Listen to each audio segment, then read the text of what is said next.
Hi was నేను మీ ayurvedic doctor Premanandam. So చూడండి, నేను మీకు ఈరోజు ఈ వీడియో ద్వారా కాలిన గాయాలకు సూపర్ ఫాస్ట్గా పనిచేసి దాని యొక్క వాపును కానీ బొబ్బలను కానీ రాకుండా తగ్గించే అద్భుతమైన గృహ చిట్కాను ఈ వీడియో ద్వారా చూపించడం జరుగుతుంది. సో చూస్తున్నారు కదా వాస్, ఇది గోధుమ పిండి.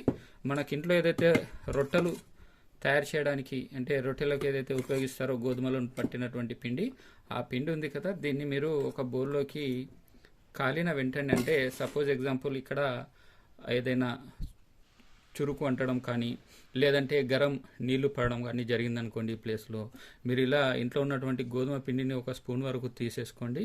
తీసుకొని ఈ డబ్బాను పక్కన పెట్టేసేయండి. తర్వాత ఇందులోకి మీరు ఇప్పుడు కాస్తన్ని నీళ్ళను పోయండి. చూడండి, ఇలా సింపుల్ చిట్కా ఇది. గోధుమ పిండి తీసుకొని అందులో కాస్తన్ని నీళ్లు పోసి బాగా కలిపేసి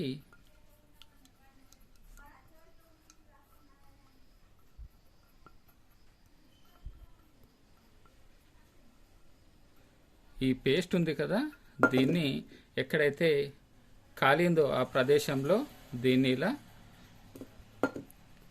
అప్లై చేసేసేయండి. అంతే, అప్లై చేసి ఉంచేసుకోండి. సో చూసారు కదా బస్, ఈ విధంగా ఈ గోధుమ పిండిని కాస్తని నీళ్ళతోటి కలిపి సురుకు అంటినా కానీ వేడి నీళ్ళు పడ్డా కానీ వెంటనే ఆ యొక్క పుండు పైన ఇలా పట్టు వేశారనుకోండి గోధుమ పిండితోటి, సో వెంటనే తగ్గిపోవడం జరుగుతుంది. దానివల్ల బొబ్బలు రావడం లాంటిది కూడా లేకుండా ఈ యొక్క పిండి అనేది చేస్తుంది. సో మరిన్ని ఇంకా ఇట్లాంటి గృహ చిట్కాల కోసం మీరు కనుక ఇప్పటివరకు నా ఛానల్ని సబ్స్క్రైబ్ చేసుకున్నట్లయితే ఖచ్చితంగా సబ్స్క్రైబ్ చేసుకోండి. మరియు పక్కనే ఉన్న బెల్ ఐకాన్ని ట్యాప్ చేయడం ద్వారా నా యొక్క లేటెస్ట్ వీడియోస్ మీకు అప్డేట్స్ వస్తూ ఉంటాయి. సో మరిన్ని వీడియోస్ కోసం థ్యాంక్ యూ వర్స్.